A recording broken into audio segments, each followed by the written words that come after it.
gross domestic. All right. Okay, just a minute. Because I do record my lessons as well, so I just forgot to record it. So I'll just quickly give you a go through. Why do government support business startups? First is to reduce unemployment, and because if government supports them, do you know how government supports businesses? What kind of support can help businesses to grow? Loans and subsidies. Okay, all right, good. Loan, I think not a suitable word because we normally get loans from banks. So subsidy is the right word because loan is something which you have to pay it back. Subsidies are not returned. So you just get that benefit of using the amount which is called subsidy from the government, and you are not supposed to pay it back. All right. So this encourages businesses and they expand and they hire more people, and that increases employment level, and people are able to satisfy their needs and wants by getting the income from their employment and leading to higher living standard. And increasing competition always gives you better choice and lower price as well. Again, it best satisfy the people's needs and wants. So higher GDP, yes, you are right. It is gross domestic product, and it is the total output of the country. So when government supports businesses, one way is to provide subsidies. The other way could be reducing the amount of taxes, because tax is actually the amount which is paid by the businesses or the people to the government. So when government reduces up the amount of taxes, again, it encourages people to set up their businesses and earn profit, because now the more of the profit will be enjoyed by them rather than giving the government a certain amount as tax. तो वो देनी नहीं पड़ेगी और या profit में से कम tax देना पड़ेगा, तो obviously they will be encouraged. तो उससे जीडीपी बढ़ेगी, और जीडीपी बढ़ने से क्या होता है, जीडीपी बढ़ने का फायदा क्या है? एक तो ये कि मोर आउटपुट, तो of course everybody will be able to satisfy their need और वांट. इसका मतलब ये है कि तमाम लोग पॉपुलेशन में अपनी नीड्स एंड वांट्स को पूरा कर पाएंगे. अदरवाइज पहले अगर आपके पास ऊपर वाला जो ऑप्शन है वो चॉइस तो है, लेकिन नॉट फॉर एवरीबॉडी. जब जीडीपी बढ़ता है तो फिर obviously everybody will be able to buy, क्योंकि प्राइस भी ऑफ कोर्स कम रहेगी जब शॉर्टेज नहीं होगी, एंड जीडीपी है और that is enough to meet the needs of the people of the country. तो फिर प्राइस क्यों बढ़ेगी? तो फिर अफोर्डेबल हो जाएगी ना सबको. और जीडीपी को आप फर्दर, अगर आप ज्यादा आउटपुट प्रोड्यूस कर रहे हैं तो you can export it to other countries, और जब आप एक्सपोर्ट करते हैं तो you get foreign exchange, and this is very important. Foreign exchange is very important for a country, and that is why exports are important, जो पाकिस्तान में नहीं हो रही. आपको पता है फॉरेन एक्सचेंज क्यों इंपॉर्टेंट है? No, sir. No. Why? The reason is because no country can claim that they are able to produce everything which is required by the people of the country. इसका मतलब है उन्हें कुछ ना कुछ बाहर से बाय करना ही करना है from other countries, and that is what we call imports. Import buy करने के लिए we cannot pay them in our currency. So we need to have foreign currency to pay them. जैसे कि अगर आपने सऊदी अरब से ऑयल लेना है, of course हमारे पास तो ऑयल नहीं होता, हम एक्सट्रैक्ट नहीं करते ऑयल, या हमारे पास ऑयल रिजर्व नहीं है, तो we require help from Saudi Arabia, which has abundant supply of oil. तो सऊदी अरब क्या कहता है, हमें डॉलर में पे करें. अब डॉलर हम प्रिंट नहीं करते, डॉलर हमारी करेंसी नहीं है, तो हमें डॉलर फिर खरीदने पड़ जाएंगे. That is very difficult for a country, क्योंकि खरीदेंगे तो फिर डॉलर पर एक डिफरेंट मैकेनिज्म है, इकोनॉमिक्स में ज्यादा बताया जाता है, यहाँ मैं ज्यादा नहीं बताऊंगा, बस इतना ही बताऊंगा कि फिर हमें डॉलर की जरूरत है, तो फिर डॉलर हमें खरीदने पड़ जाएंगे. लेकिन अगर हम एक्सपोर्ट्स कर रहे हैं तो वी आर गेटिंग डॉलर या we are getting foreign currency, क्योंकि दूसरे मुल्क हमें पे कर रहे हैं, तो फिर हमें वो फॉरेन करेंसी यूज की जा सकेगी to buy those items which are not produced by our country. तो हम फिर वो दूसरी कंट्री से आसानी से खरीद सकते हैं. तो इसलिए फॉरेन करेंसी की जरूरत, एक्चुअली फॉरेन रिजर्व असल में राइट वर्ड है, जो कि हर कंट्री को जरूरत होती है. तो उसके लिए जीडीपी बढ़ने से एक्सपोर्ट्स बढ़ेगी, फॉरेन रिजर्व आएगा, और आपके लिए इंपोर्ट्स को पे करना आसान हो जाएगा, और आपको लोन नहीं लेना पड़ेगा आईएमएफ से, वर्ल्ड बैंक से. आपको आइडिया है ना आईएमएफ वगैरह का कि ये क्या होते हैं? कि ये इंटरनेशनल फाइनेंशियल इंस्टीट्यूशंस हैं जो कि लोन देते हैं डिफरेंट कंट्रीज को, स्पेशली जो अंडर डेवलप्ड कंट्रीज हैं या डेवलपिंग. अच्छा, टू बेनिफिट सोसाइटी, फोर्थ आ गया हमारे पास रीजन तो social enterprise which work for social welfare मैंने यहाँ पर स्पेशली लिख दिया। अब सोसाइटी को बेनिफिट करने के लिए तो बहुत सी चीजें हैं, जैसे मैंने अनएम्प्लॉयमेंट का लिखा है, कंपटीशन है, आउटपुट है, ये भी तो बेनिफिट करते हैं। लेकिन सोसाइटी का बेनिफिट का मतलब यहाँ पर मैंने बता दिया सोशल एंटरप्राइज, कि गवर्नमेंट सपोर्ट कर रही है एक सोशल एंटरप्राइज को। सोशल एंटरप्राइज क्या होती है? Again which works for the welfare of the people, but it's a private organisation. But how it is different from other businesses, their main objective is not profit. I repeat, social enterprise is a private sector business. Yes, they do have an objective of profit, लेकिन profit उनका primary objective नहीं होता. उनका पहला objective होता है people, लोग, उनकी वेलफेयर कैसे की जाए.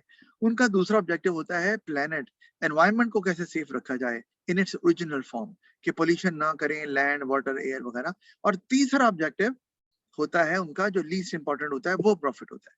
तो अगर तो कोई सोशल एंटरप्राइज सेटअप कर रहा है सोशल वेलफेयर के लिए, तो गवर्नमेंट सपोर्ट इसलिए करती है ताकि मैसेज को फायदा हो, पब्लिक एट लार्ज जो है उसको फायदा हो, ऑल पॉपुलेशन जो है कंट्री में या उस एरिया में उसको फायदा हो, अगर वो सोशल एंटरप्राइज सेटअप कर रहे हैं. जैसे पाकिस्तान में मैं एक एग्जांपल देता हूँ, कशफ फाउंडेशन है.